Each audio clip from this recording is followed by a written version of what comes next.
In his house in Rillier, Dead Cthulhu waits streaming. You ever played D&D before? No. What kind of character do you play? I play a cultist. But you are a cultist. I'm growing gills. Gills! My transformation into a deep one has finally begun. Father Dagon be praised. Rob, we don't see any gills. The coffee-drinking cultists who meet under the pavilion. I can bring them to you. Did you not bring them to me within 3 days? Then you're back on the menu. Got it? I'm Steve King, and I worship Nyarlathotep. It's the cultists of the Yellow King. We're being infiltrated. I need a spell to kill Steve. That escalated. Kill, kill, kill! What happened? They'll fall fast asleep, and I'll take them to the cult of Shub. Were you trying to slip us a Mickey? As soon as I learn this spell, you are done for. It's like Twilight, but with a fish. Good morning and welcome to another morning grind. Today we are going to be talking about Against the Darkmaster, one of the new, here it is right here,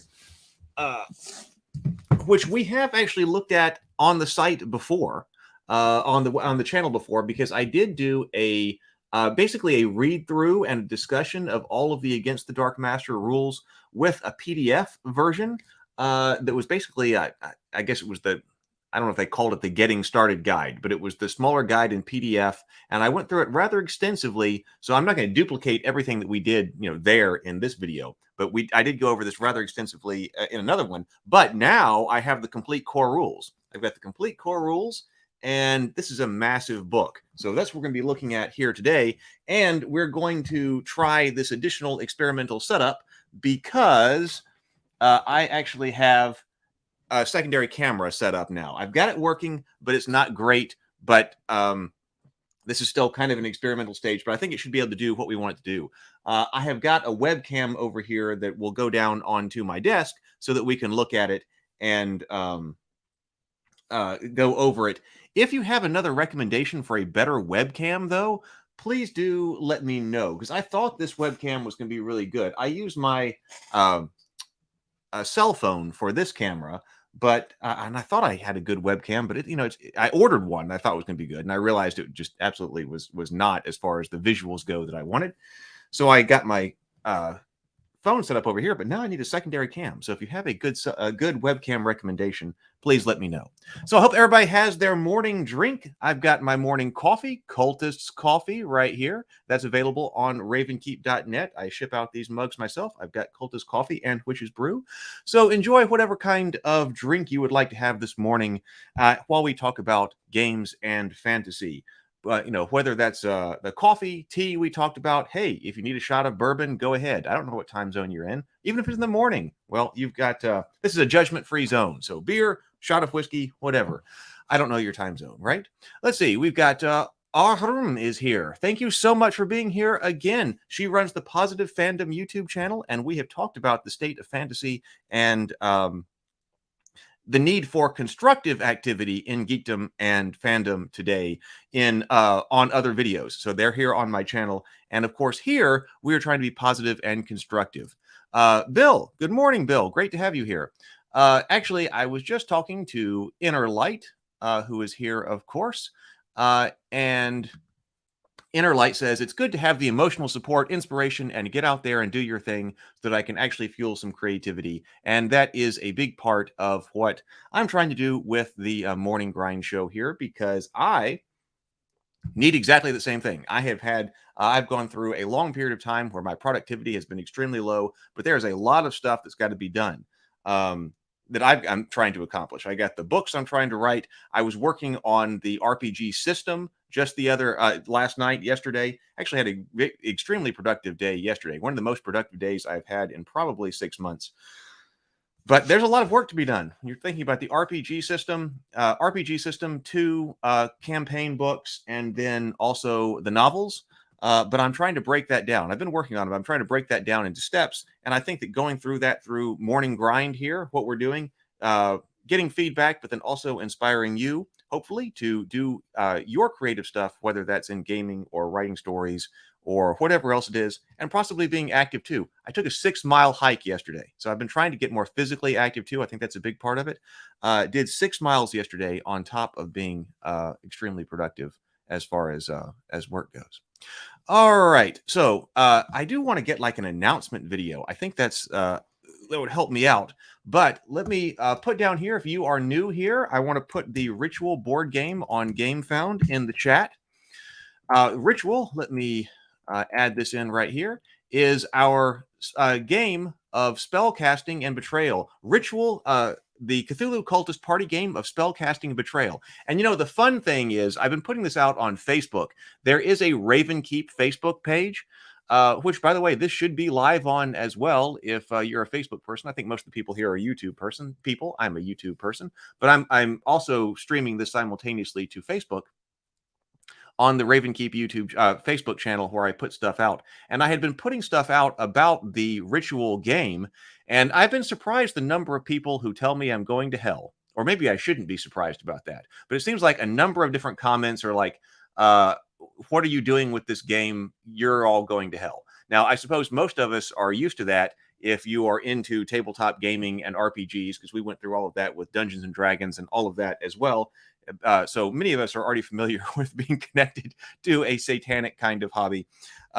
In many people's eyes, of course, I don't think so. But it's funny to see people commenting, what are you doing? And sometimes I was sending some emails out about Ritual, and they're like, "Oh my God, don't ever email me again. This is a horrible. Why would you ever create a game about something this demonic?" And of course, that's even funnier in that Ritual is part of the Cultists, which itself is, something comedic and a spoof. So Ritual, this is coming to GameFound. It's on GameFound right now. Please hit that link and hit the follow button. I've got to get some updates out about this. We got 1,102 people following right now. You can read more about the party game right here. You can see the miniatures we've got for the Cultists and the a brief how to play right here. I'm going to be sending out the advanced rules for the playtest also soon. We will get together on that on Discord. You can click there, or if you're here, please do sign up right there at the link I just put in the chat for to be in on the playtest of those rules. All right, let's see here. What else are people saying? Yeah, social media can be a bit weird that way. Yeah, well, in many ways. Sounds like I went through that also, like with like my father and my father's side of the family. All right. Oh, we have a question about Ritual. Innerlight says, although I do have a question about Ritual based on the rules that we kind of see on the page, but it might be changed now. Well, okay, I actually want to do a live stream specifically on Ritual. I should be doing that. I need to actually get a schedule here. I got a long list of topics to cover, and also other videos to put out on YouTube. So we need to talk about Ritual specifically and actually bring up the rules, kind of like we've been doing on this. Maybe we need to do that this week sometime. So we'll talk about that. Okay, let me see over here how we're going to run this secondary camera here. So I'm going to add this to the stream here. Okay, now I want this to...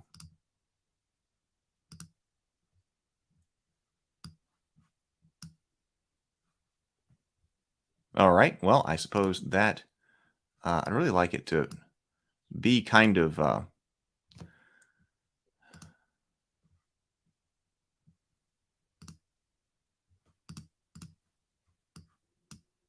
Oh, I guess that works. It's opposite from how it normally is, but there we go. So we've got the, yeah. So how does this work? This is what I've got right now. Like I said, if you've got recommendations for better, what exactly the best web camera is for doing this, that would be great. I need it to be simple. I need to be able to plug directly into a USB cable. I'm not worried about the audio because I'm running the audio through this, which means I need to move my microphone, and then we will go here. So, also, I was going to say, I'm also experimenting with streaming immediately or directly to Twitter. I found I can do that as well. So we're going out on Twitter. If you are watching on Twitter, then I'm at Heath Robinson on Twitter. I appreciate it. It tells me that I won't be able to see comments on the system that I'm using here if you're writing in on Twitter comments. So I can't see them. I'm sorry, but thank you for being here. If you are on Twitter and trying this out, that's a new experiment here. So trying to do more stuff. Still considering this an experimental kind of thing, but I think it's going well. So, all right, we are looking at this. This is Against the Darkmaster.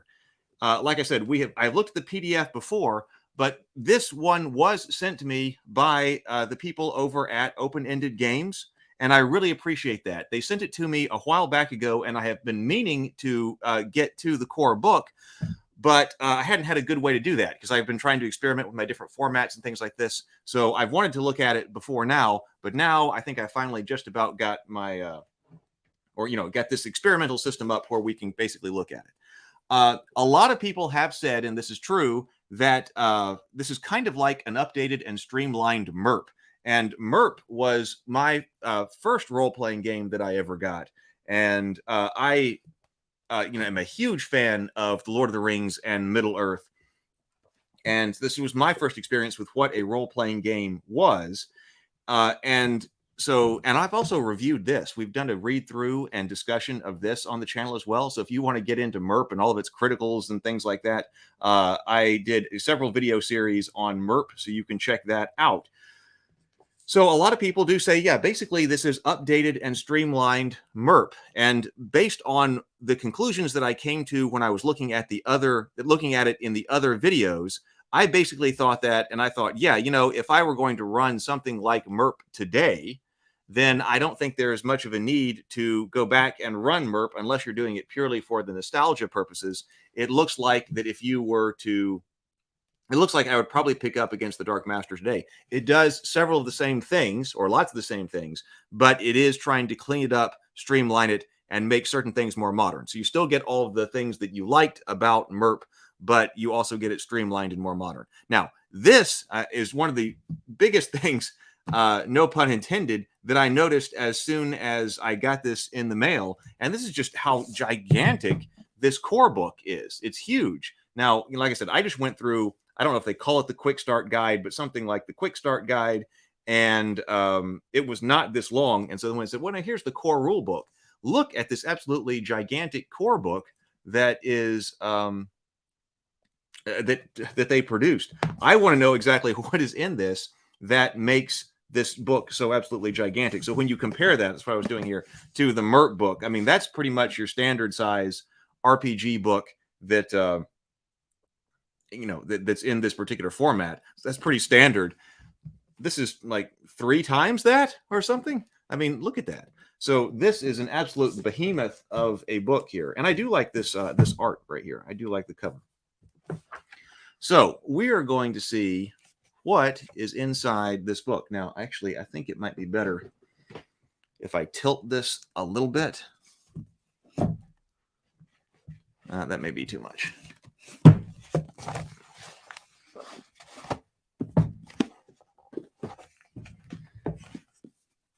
And see what's in this.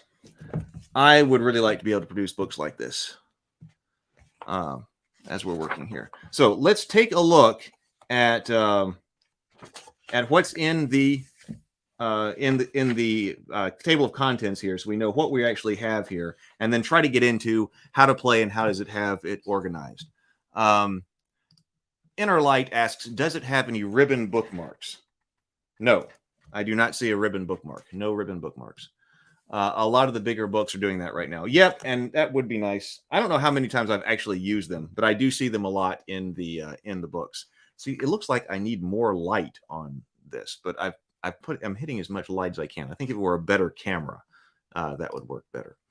All right, so in the table of contents, we've got the setting, and I suppose we should say exactly what type of material this is supposed to cover.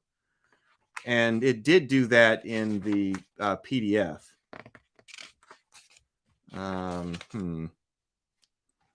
So here it is. It says that Against the Darkmaster isn't tied to a single fantasy world or setting, but it's written for a specific subgenre of fantasy fiction in mind. It draws inspiration from the classic fantasy sagas like J.R.R. Tolkien's The Lord of the Rings, Robert Jordan's The Wheel of Time, or Lloyd Alexander's The Chronicles of Pryden.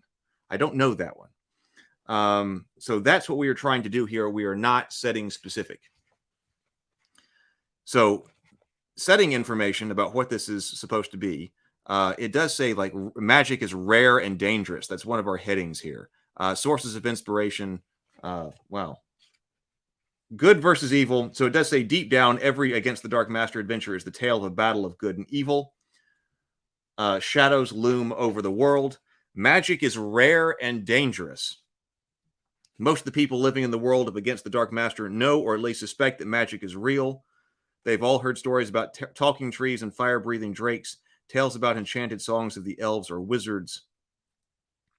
But people practice craft in secret. Magic is a double-edged weapon that can easily attract the attention of the Darkmaster and his minions. Heroism and hope, sources of inspiration. Oh, we've got lots of lists here. George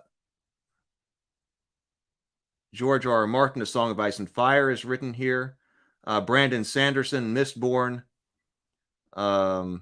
Joe Abercrombie, The First Law Trilogy. Robert Jordan, Wheel of Time. Cinema, The Black Cauldron, The Dark Crystal, The Lord of the Rings. So that's kind of what we're trying to do in here. I guess that's a good place to start. What is this trying to do? Then we get into The Fellowship Gathers. Creating a character. Like I said, most of these things always start with creating a character, which is good. We got creating a character, kins. It's good, but I want to move into how we actually play. We've got kins and cultures, vocations, skills, backgrounds, finishing touches, passion and drive, and then character advancement. So our kins are things like man, high man, dwarf, halfling, half elf, silver elf, dusk elf. Cultures over here are things like Arctic, city, deep, desert, fey, hill, noble, pastoral, plains. I think this is a pretty good way to go. And I was talking about this with a number of different people. We talked about it with Lou when I interviewed him on Table Talk. And then also, World of Ataltis. The creator of the World of Ataltis. Forgive me. I'm missing his name. I'm not calling his name right now. He's a friend of mine, too. I'm sorry. Mark Tassin. Thank you. Mark Tassin. A lot of people will talk about the word race. Of course, we have a very specific meaning for the word race when we are talking about fantasy and fantasy games and things like that. But one of the problems that we have that I think will help us make a better game is that many times, especially in the older stuff, if your race is dwarf or your race is elf, you're kind of combining your culture with your physical characteristics. And both he and I agreed Ataltis does this. We'll take a look at the Ataltis game one time on Morning Grind as well. But it's a campaign setting. And so dividing like what are your physical characteristics from your social characteristics, I think is a great idea. It's one that I would employ. And then that way you can also start crossing them. Vocations, that looks like your classes. We got warrior, rogue, wizard, animist, champion, and dabbler. We've got skill systems here, backgrounds, passion, drive, and heroic path. So I bet those are kind of unique kinds of things. And then how do we gain XP? Then we move into book 2, which is the Trails of Adventure, which is resolving actions, which is specifically what I want to look at. We got resolving actions, magic, movement and traveling, equipment and wealth, combat, and health and healing. So that's like the core of how to play the game. And then book 3 is preparing for the game. Oh, this looks like one of the reasons that it's longer is because it's also supposed to be like a Dungeon Master's Guide here, because we've got preparing for the game, the campaign itself, the Darkmaster, running the game, and then how to reward people. So we've got magic items and treasure. Oh, and then a complete bestiary, and then, spells. So I bet spells also take up a huge chunk of this, although spells are also in the other ones. So that's basically what we were looking at. And we do have an adventure as well. So that's a 40-page adventure about. So its own adventure in here. So I'm going to skip over how to create a character. we're going right into resolving actions. And one of the reasons is because that's what I've been working on for my own RPG system. I'm thinking that my world books need to be dual system, but I'd like to kind of have my own. I've always wanted to, but then also making it like a 5th edition system, but then also something that I've cooked up. And to me, because how to complete actions is such a, to me, that's the core part of how to play the game. So I've been working on that. So we should look at this. Let me catch up on comments over here. Let's see. Chronicles of Pryden is a good one. Disney made the cartoon The Black Cauldron, the 3rd book in the series. Oh, really? So The Black Cauldron, I don't know if I've seen that movie or not, but I do know of it. So I didn't know that it was based on that. I think it's the 3rd book. Okay. John, welcome, John. Hello. Tolkien never seemed to give the rules of his magic system. True. Which generally works in narrative works, but is a massive stumbling block for gaming. Yep, that's true. Absolutely. You do have to concretize things for the purposes of gaming much more than you do in a narrative sense. This is about races. Inner Light says, I don't have any technical races for the game I'm working on. You can be pretty much anything you want, but if something other than human, you might have a social disadvantage. Okay. All right, so let's go over here to how to play this and resolving actions. Take a sip of coffee or your favorite beverage. So,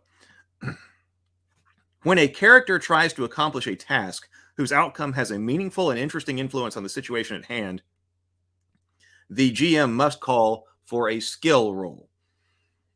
The player controlling the character makes an open-ended roll as their character's relevant skill bonus plus any possible modifiers. Now, I forget exactly their specification, but the open-ended rolls, we should be using a D100 here. And then if you're rolling very high at that end, then you roll again and you start adding to it. If you roll very low, then you roll again and you subtract. So that's what open-ended rolls are. So you can potentially generate extremely high ranges of random variability. Interestingly, that's kind of opposite of what I was talking about in the videos. We were talking about the D20 and things like that, generating a tremendous range of random values can make things more random. So it'd be interesting to see how the math breaks down on this. I don't know if I will do that, but here we have at least a potentially very large random swing because we're using open-ended rolls.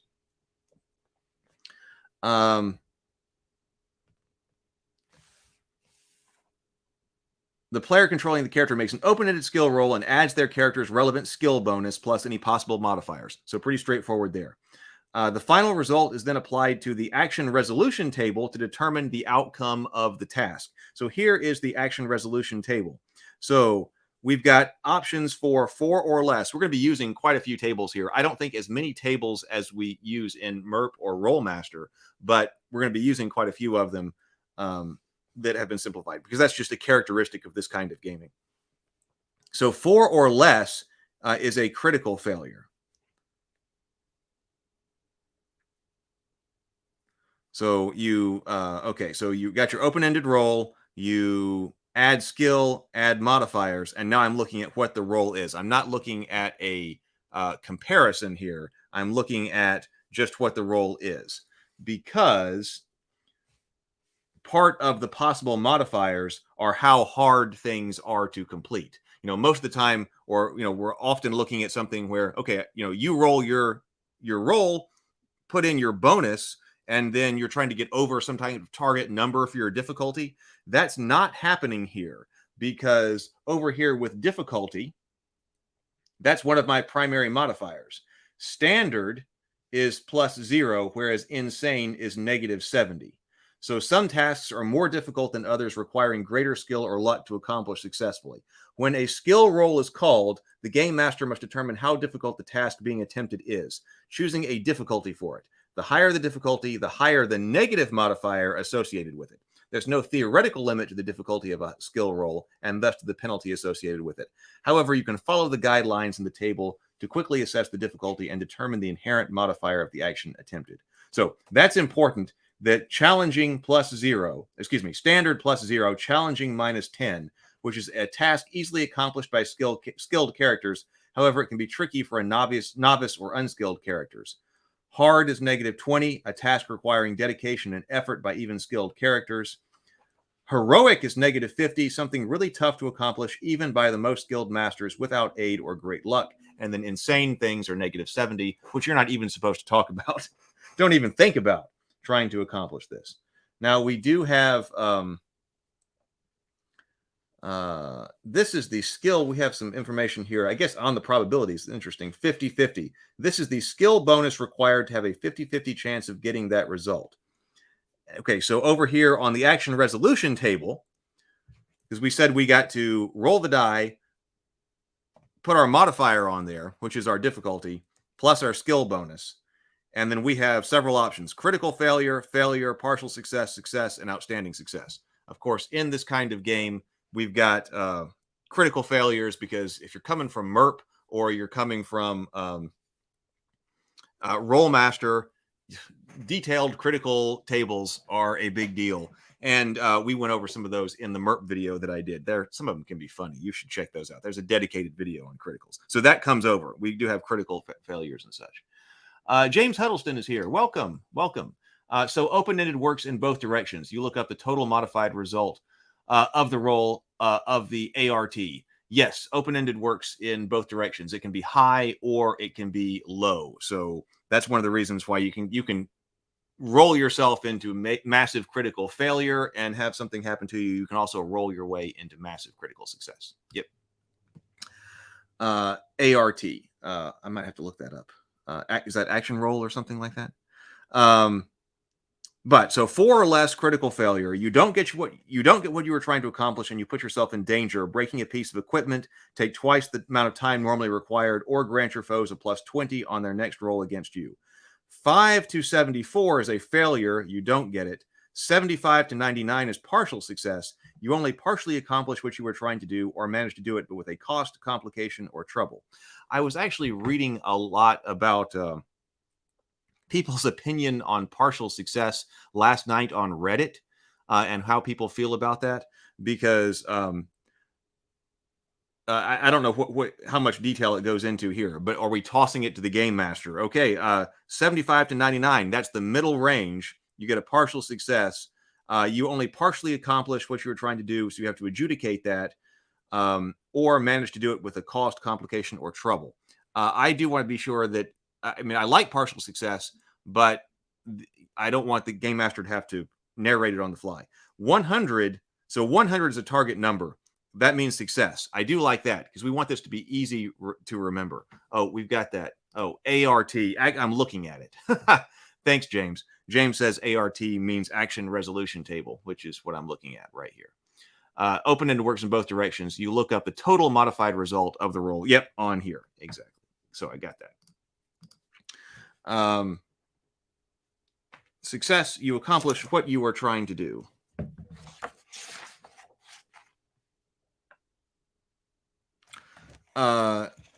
Once you hit 100, you get success, and once you get to 175 or more, you get to outstanding success, which is you accomplish what you're trying to do. You get a +20 bonus to your next related roll, gain additional information, take less time, etc.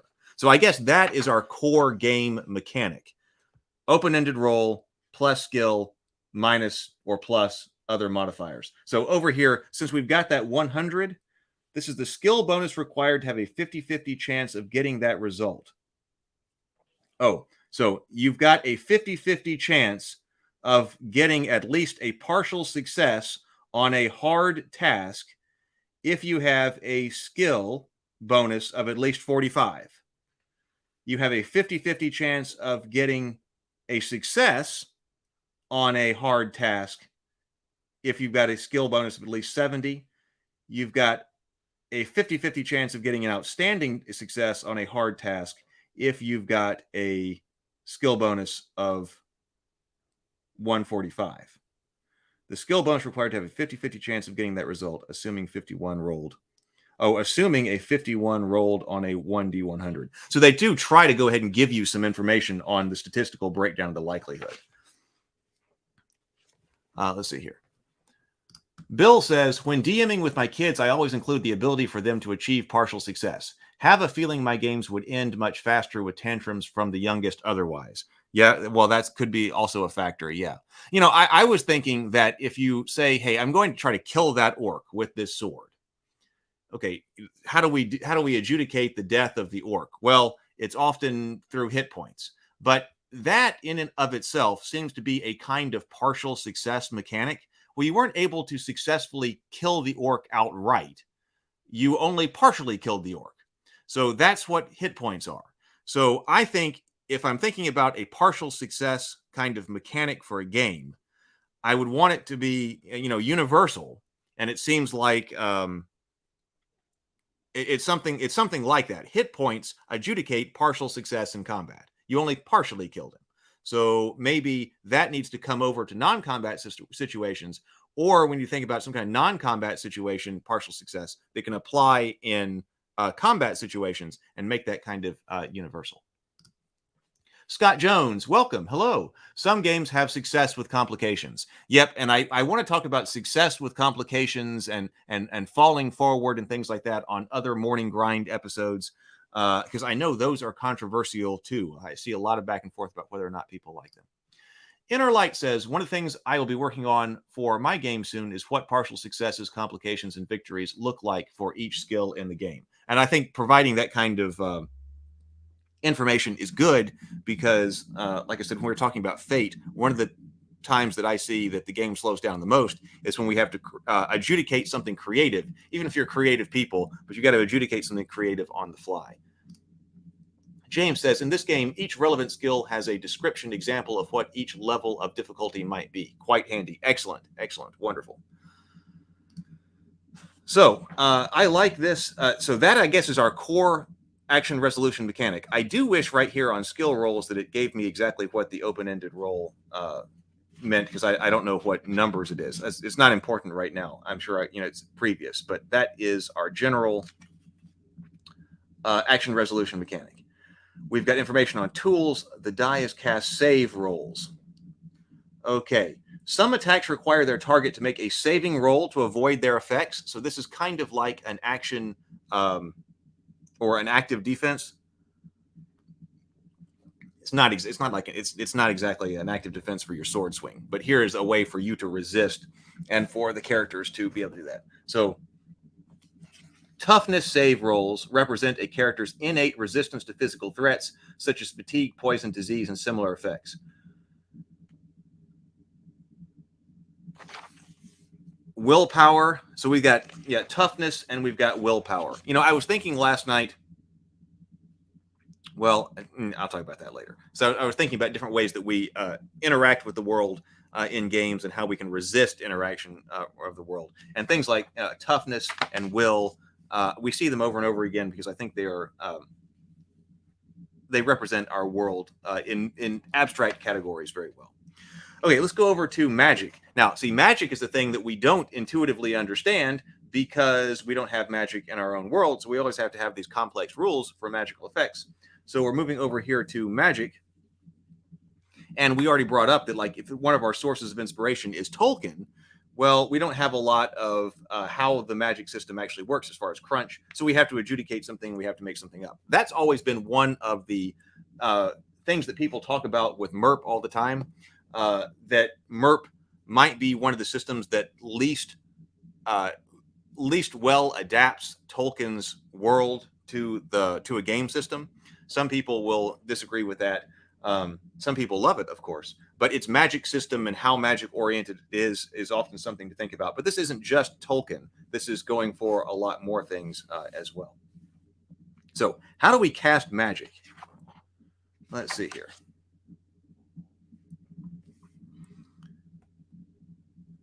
We have this thing called magic points, it looks like. Okay, casting spells. That's what I was looking for. So let's see how we actually cast a spell. Characters may attempt to cast any spell they know, provided they have enough MP and the weave of the spell isn't higher than the character's level. So, for example, Garneth Bolg is a 4th level animist with 5 ranks in the chanting skill. Provided that he has enough MPs left, he can cast any spell from that spell lore up to the 4th weave.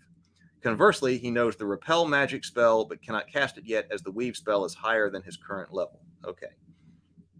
Spells take a full round to cast, but characters may concentrate on a spell to enhance their chances of success.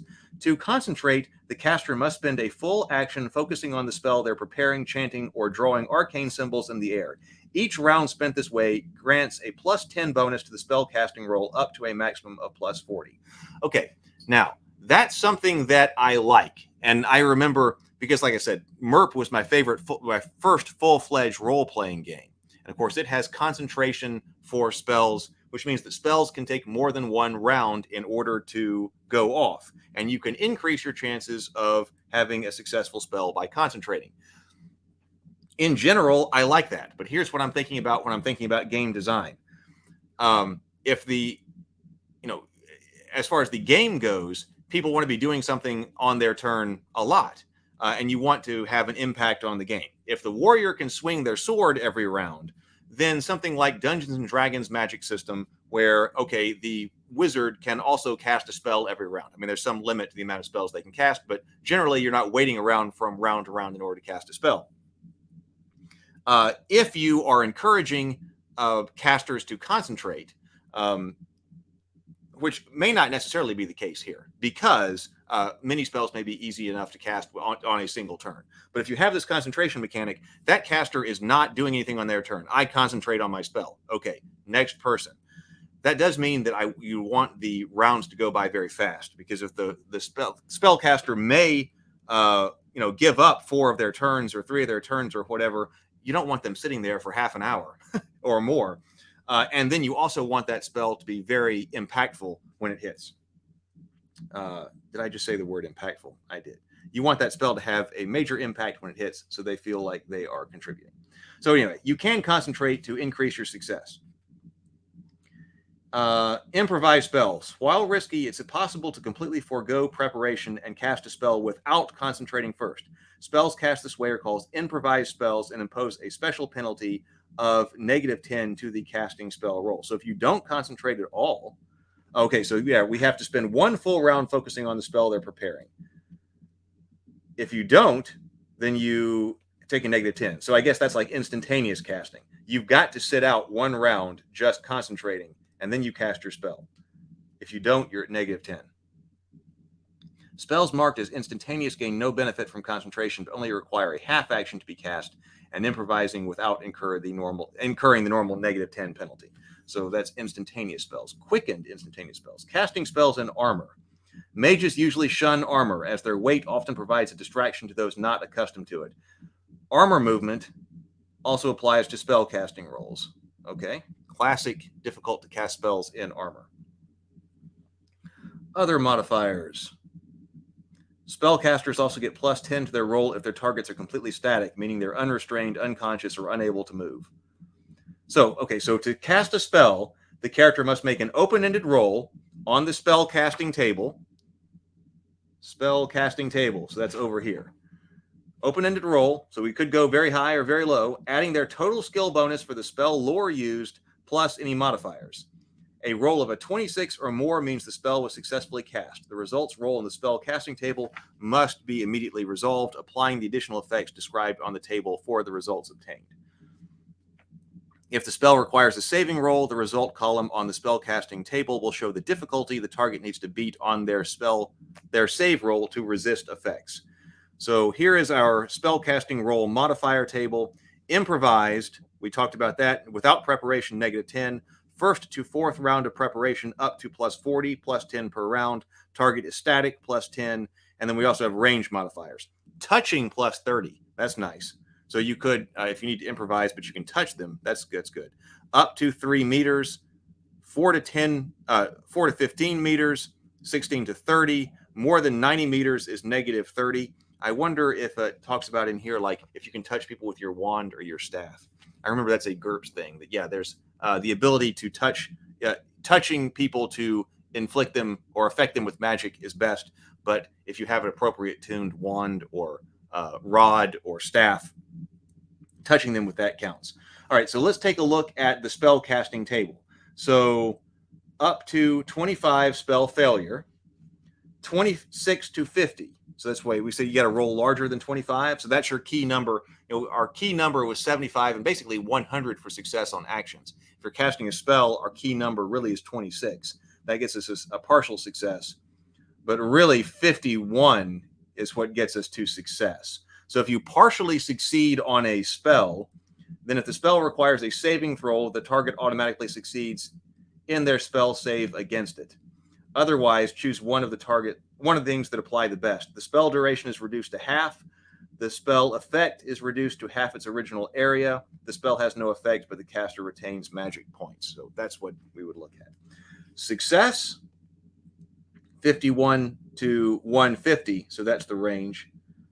And then here is our spell difficulty.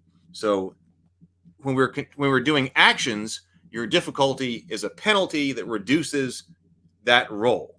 When we're doing saves, we had a list of saves over here. Save roll. And then here is our save roll difficulty over here.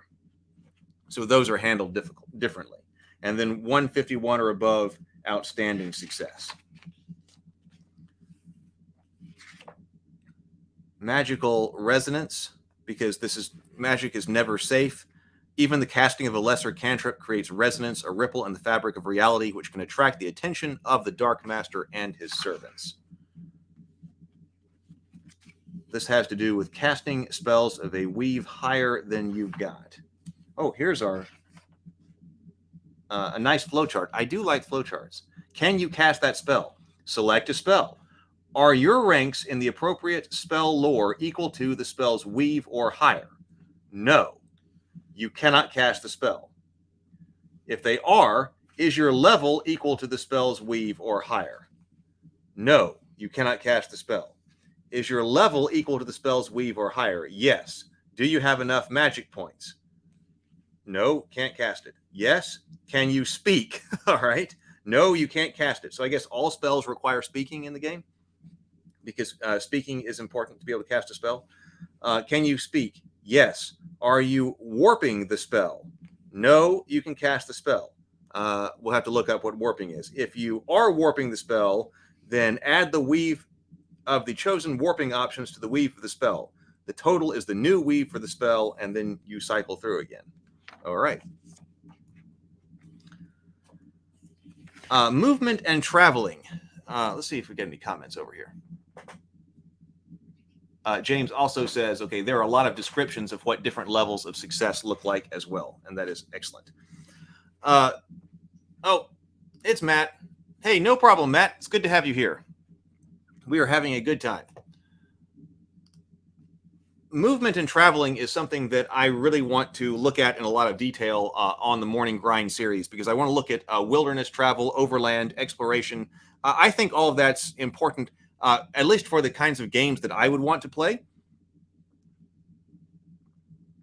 And I would want to be able to run in my worlds. So this is actually includes encumbrance. Encumbrance levels. How are they doing this? I guess we look at that really quickly. So we've got different levels here. Encumbered, lightly encumbered, encumbered, excuse me, unencumbered, lightly encumbered, encumbered, heavily encumbered, and over encumbered. And then we see what happens. Over encumbered, the character moves at 1/4 movement speed, cannot sprint, attack, or travel, and won't be able to add their SWI to their defense all the way to no penalties. So we got 1, 2, 3, 4, 5 different classes. And then here are encumbrance levels. Okay, it does say that determining a character's encumbrance level, as mentioned, is mainly about common sense and mutual agreement. So we're not trying to track things by, coin by coin, how much they weigh. The player and GM must discuss the argument without stressing about it too much and considering elements like the character's actual size, strength, and physical conditions. The GM has the final say in determining the character's actual encumbrance level. The encumbrance level table provides some guidelines to help determine the EL of a man-sized creature. So here is our basic guidelines then. So if you are encumbered, you might have clothes, a belt with a pouch, a heavy weapon, and two light weapons, a heavy backpack with 1 week's worth of rations, a bedroll, and various traveling equipment. Then you are encumbered. Over encumbered would be the character is really overburdened, like dragging a sled with a big load, or pulling or carrying the body of a wounded companion. Generally, this is not how the character runs around while adventuring, but more likely a particular condition the character can endure for only a short amount of time. So we've got very specific penalties that happen, but we're being very, very loose with common sense and mutual agreement on exactly what your encumbrance level is. You know, what is the purpose? I talked about this a couple of days ago. What is the purpose of encumbrance? Because some people definitely leave it out, but because they say it's not fun. And of course, if it's not fun, if we're trying to play a game and you're not having fun, then why would you add it in? But what is encumbrance supposed to be doing? In many games, encumbrance reduces how far you can move. You do all this mathematical calculation. Now, not here. You're much more general here. But if you're actually trying to, calculate your total amount that you are carrying around in pounds and things like that, you do all of that. And why do you do all of that? So you can realize that you move not as far as you did last time. Encumbrance and what you can carry should actually increase fun in the game, in my opinion, because it is limiting the number of resources that you are able to take with you on the adventure, and those resources are going to be consumed during the adventure. And why does this make this more fun? It's because it's making you supposed to make you make choices about what exactly you are carrying and then how you're going to expend those things in order to accomplish your objective. You can't have an unlimited amount of food or an unlimited amount of water or an unlimited of whatever it is that's actually most important for that adventure situation that you are in. And so it's causing you to have a limited number of them and then make good decisions about how you're going to consume them. To me, that's what I think inventory and encumbrance should be striving at. So travel, like I said, I really want to get into overland travel a lot more. This is all looks like very classic here. Random hazards table, wild beasts, minions of darkness. MERP had a whole bunch of stuff like this. So I guess that is why it is here, right here. Campsites and safe havens, camping difficulty, camping role failure. Oh, well, that's interesting. I haven't really seen this before. So let's just see what this is. How are we doing on time? Camping. So travelers in dire need may set up a long-term camp in the middle of the wilderness. This solution is usually avoided, save for desperate situations such as camps like this. Camps like this tend to attract unwelcome attention and rarely stay safe for long. Once the characters have decided to set up camp, one of them must take the lead, finding a safe and defensible camping spot and guiding the group to it. The others should describe how they are preparing and what precautions they are taking to ensure the safety of their camp. Watching out for approaching enemies, tending to the horses, preparing meals, gathering wood to light the fire, example of common activities. Okay, so here, the leading character must make a wandering skill roll with difficulty based on the size of the group, the type of terrain chosen, and the general danger level of the area. Other heroes making themselves useful are considered to be helping, and there were rules for helping. So, exposed terrain, Darklands, under the influence of the Darkmaster. Every other terrain counts as normal terrain. Group size is the number of members, including pack animals and other companions, plus modifiers. If the roll succeeds, the party can safely rest for 1 day in their camp, but will have to make a new wandering skill roll the next day. A partial success means the heroes will be able to rest, but will also be plagued by some minor complication, perhaps taxing their resources or slowing them down. For example, they could find that some of their rations rotted away, or that one of their pack beasts was injured during travel. So, in the case of failure, their rest will be interrupted. The GM must roll on the camping roll failure table right here to determine what happens to the PCs as they are attempting to rest. So group size, 2 or less, plus 20, 8 or more, minus 40. Terrain, normal, exposed, dangerous, darklands. 0, negative 20, negative 30, negative 50. So what happens if you fail your camping roll? The heroes can't get much sleep due to biting insects, foul smells, bad weather, or terrible nightmares. They don't gain exhaustion, but neither do they gain any benefit from their rest. An accident occurs on 31 to 60, such as fire, cave-in, fallen trunk on a flash flood, strike the camp, threatening to injure the heroes and or damage their gear. Even if the PCs manage to avoid harm, their camp is destroyed. They're unable to get any sleep for the rest of the night. 60 to 90, the heroes are ambushed by wild beasts or minions of darkness halfway through their rest. 9 to 10, the spot chosen by the PCs is actually cursed or tainted by darkness. The heroes must flee or confront the terrible evil that haunts this place. They don't get any rest. Interesting. I've never seen a camping role like that before. Kind of integrates our like wandering monster role, because this, they can sneak up this can cause them to sneak up in you in the dark. So safe havens, equipment, and wealth. I think we should go ahead and skip over at the moment. I do remember going through equipment and wealth when I went through the PDF. Armors. I do want to look at combat. We're kind of running out of time here, but I want to get to combat, so I'm going to flip through here. Weapons tables. That might be important when we look at combat, because this is under equipment. Oh, here we go. We got combat right here. So let's take a look at that. I think this is a better way to go through these kinds of things in about an hour, rather than looking at character creation. That's probably a good way to examine a lot of these RPGs, looking at how do we actually play the game if we've never seen it before. And then later, if we want to, we can come back and actually look at how we would generate a character.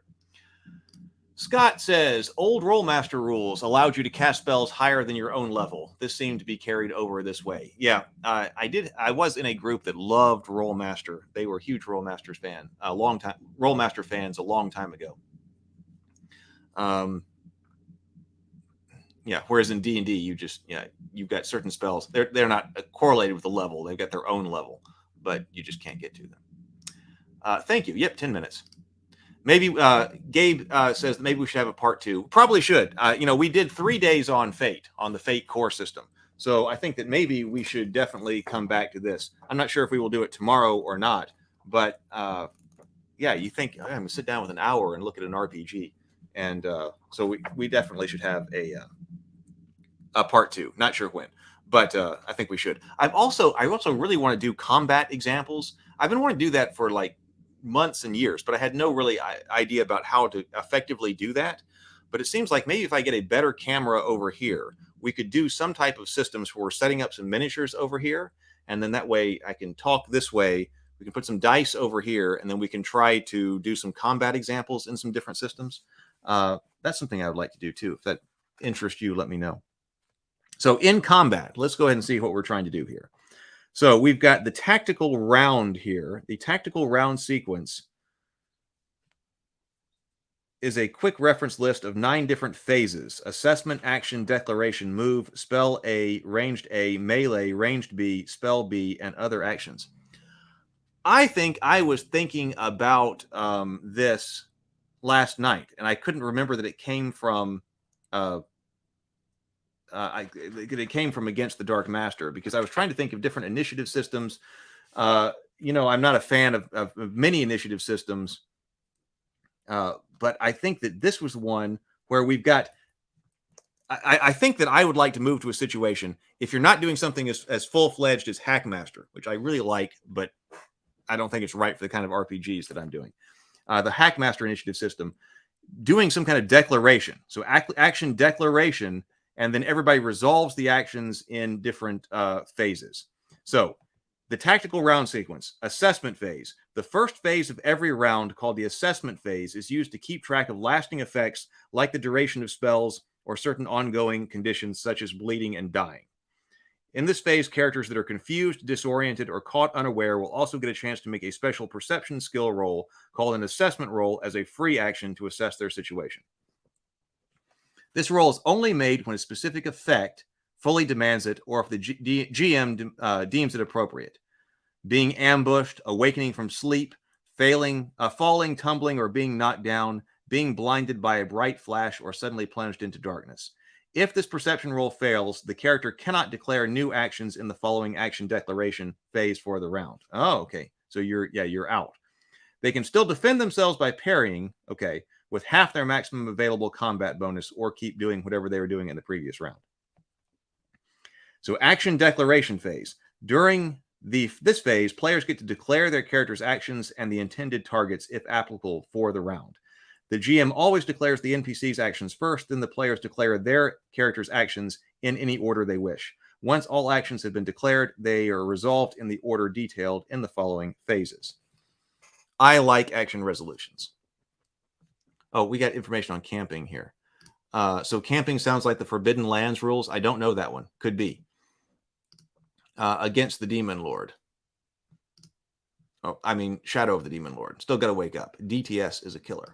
Okay, I don't know that one. So I do remember actually a long time ago when I first got MERP, I was like, how do you know if the person can create a campfire? So I definitely wanted to roll for things like that. So I probably would have liked camping rules. Okay, so once we assess, then we declare actions. Then we are moving through. Do we have a like a diagram of this? Not that I can see right face. Okay, so after action resolution, we do movement. During this phase, characters move across the battlefield and perform maneuvers involving movement and changing position. Movement is usually considered simultaneous for all characters. If it's necessary to determine who moves first, or if the movement of a character would be interrupted by another action, use conflicting action rules. Spell phase A. In this phase, the first volley of spells is resolved. This falls into two specific categories. Spells that were prepared at least during one of the previous rounds and held until the current round. In this case, the spell gets this bonus for being prepared according to the number of rounds it was prepared for, excluding the current round. And then also instant spells are cast in spell phase A. It is necessary to determine, if it's necessary to determine which spell goes off first, it's the one cast by the caster, the higher level caster. Ties are broken in the favor of the higher bonus of the casting roll. Ranged phase A. In this phase, the first volley of ranged weapons shoots first. These fall into two specific categories. Loaded and aimed missile weapons, ranged weapons that have been loaded or reloaded for a full round or more before the current one and are thus ready to shoot. Readied thrown weapons, the weapon the character already holds in their hands and is ready to be thrown. If it will ever be necessary to determine which missile attack goes off first, compare the attacker's CMB. The higher the CMB, the faster the arrow flies. In the case of ties, consider the shots to be simultaneous. Then we get into melee phase. In this phase, combatants that have already closed on each other and are at melee range can exchange blows. The order in which the attacks are resolved is determined by the length of the combatant's weapons. There are 4 different weapon lengths. Longest, spears and polearms, long swords, two-handed swords, short, maces, hammers, short swords, hand axes, hand, dagger, improvised weapons, and rawling. So I guess that's wrestling. Or brawling. Positional bonus. Dashing attack. So we've got some modifications here. Then we go to ranged B. In this phase, the second volley of ranged weapons shoot. They will be all the missile weapons and thrown weapons that hadn't already been fired in range A, or ranged weapons reloaded in the current round. Spell phase B, all of the unprepared spells go off in this phase, and then all other actions. In this phase, the characters get their chance at using the other skills that weren't involved in previous phases. So actions in combat, moving, meleeing, spell casting. Let's make an attack roll. How much time we got? Let's make an attack roll before we go. I noticed we've got a lot of people here, and I really appreciate your showing up. We got 10 people right now that are watching. Please like and subscribe. I've been doing this every morning, so we can do look at some aspect of tabletop. We've been looking at tabletop RPGs. We'll probably also talk about fantasy, things like that as well. So if you're here, I really appreciate it. Thank you so much. Okay, attacks. So if you're trying to make an attack, how do we do this? We have got a combat bonus. So that's what CMB was. The combat bonus measures the overall effectiveness of a character's attack with a weapon skill. To make an attack, a player makes an open-ended roll. So that's standard. That's our basic resolution mechanic, or basic resolution roll, and adds their combat bonus to the roll and other applicable modifiers. They must then subtract the target's defense from their roll. This is called an attack roll. So this is not the active defense. You're subtracting your opponent's defensive capability from your roll. The final result of the attack roll is then cross-referenced with the appropriate attack table for the weapon, spell, or other form of attack used. So it's an open-ended roll plus your combat bonus minus modifiers. Reading the attack table. Then we go to the attack table. Where is an attack table? Let's take a look at it. Fumbles. Didn't it tell me? Oh, it's on page 498.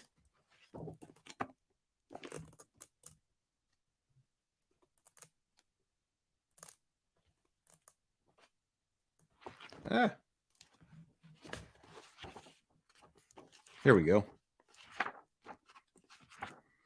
Photocopy these. Have them on the table with you. So edged attack table. Here is your roll.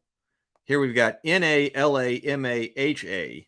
And then here is the damage that, or whatever its effect is right here. So we do say reading the attack table. The results in the attack table is read as instructed below. In the final modified attack roll, if the final modified attack roll results into the up to 10, okay, right here. So if you roll really low, you miss. And you may fumble. You may fumble your weapon based on your weapon's fumble range. If the modified attack roll indicates a minus sign, the slash, the attack roll misses and you are unharmed. If the modified attack roll results in a 0, the attack roll hits the target but deals no damage due to the scant power of the target's armor deflecting the attacker's force. So that does let you decide whether or not you are have completely missed your target, or if you did make contact with him but you didn't just hit. I do like that distinction, especially if you've got some type of magical effect on the weapon or something like that that will take effect even if it's touched, even if you're not dealing damage. So that's the difference between a slash and a 0. If the target modified attack roll, okay, we said that. If the result of the modified target attack roll is a number different from 0, that's the base damage of the attack, and that many points must be subtracted from the current hit points of your target. So we got these numbers in here. That's hit point damage.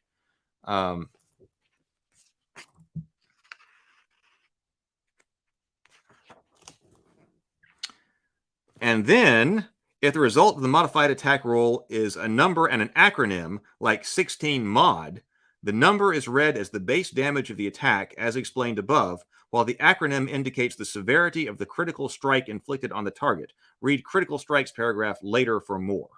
So we've got superficial, light, moderate, grievous, and lethal criticals. So if here I would be doing a 17 points of damage and a grievous critical.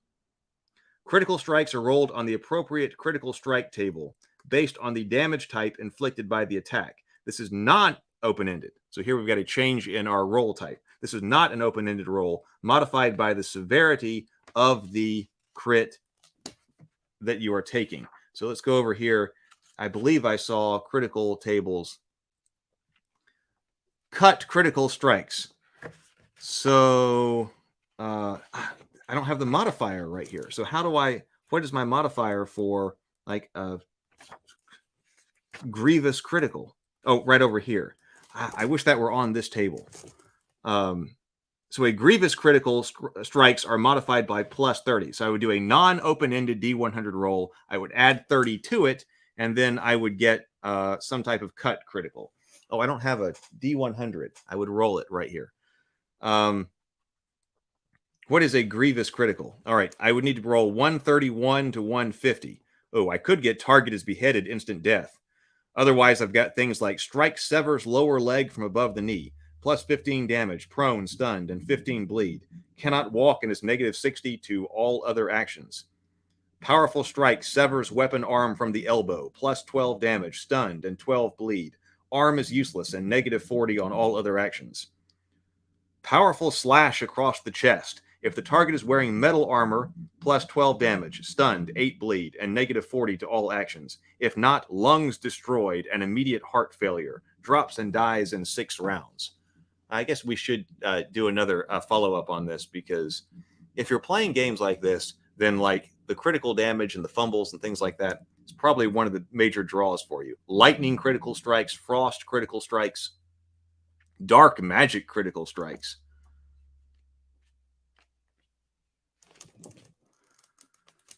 Critical strike reduction, parrying, diving for cover, ranged attacks, weapon fumbles. I don't know. I've got pretty much going to have to end this right here. But what do you think? What do you think about this? Do you like it? Do you not like it?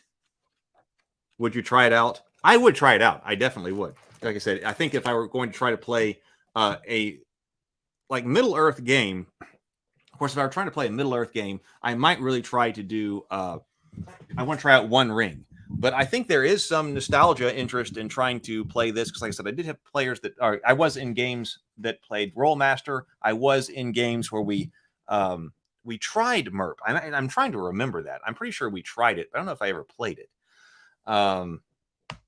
Oh, yep. Gabe says, yep, that adds plus 30. It's in the Grievous description.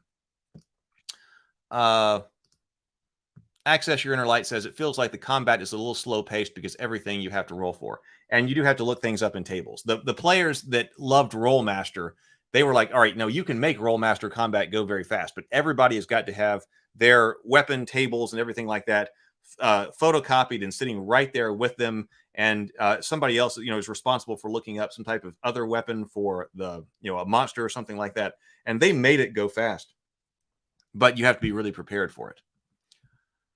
Gabe says, oh, I play it. You brought me here from the Darkmaster server. Oh, excellent. I'm so glad to see you here. Bill says, I would try it out. Can you throw up a link to the book's site? Oh, yeah, I definitely should do that. Let me look up where that is. Against the Darkmaster. And I did join the Against the Darkmaster Discord server. So I am on there. So here, though, is like the main website. Let me drop that in the comments section right here.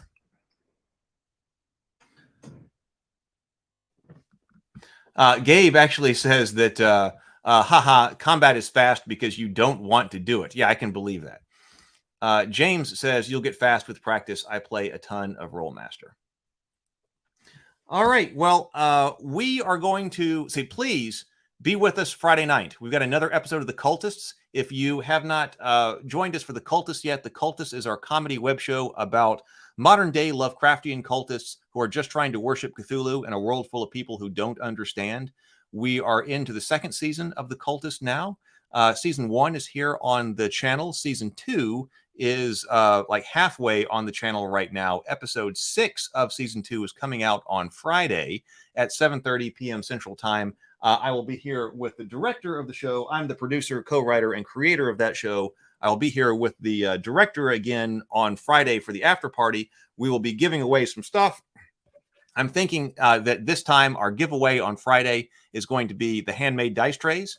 I still have some more of them. They've got pretty cool art on them. This one happens to be the Yogg-Sothoth is the Gate one, but I've got some different ones. I'm not sure which exactly designs I'll be giving away this Friday, but I might give away even more than one. I got to decide on that.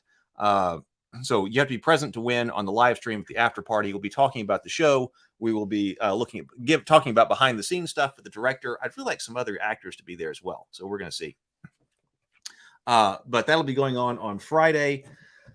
I really hope you'll be there. Otherwise, I will be here tomorrow morning. Oh, Arm stayed with us. Never played it, but I appreciate the explanation. Yep. So, we're trying to look at a bunch of different systems, especially as, ones that we might want to play or that we can adapt from if we are trying to create something new. So I hope that everybody is productive. Everybody be active, drink water, do your writing today, drawing, art, whatever it is you're trying to do. Go for a hike. That's what I'm going to do as well. Stay active. Drink water, and I will see everybody tomorrow morning for another morning grind. Actually, I'll probably have a video coming out at 2:30 today as well. So there'll be more videos on the YouTube channel today at 2:30. I'll see you tomorrow for morning grind. And then please, I hope to see you for the Cultists on Friday night. Bye.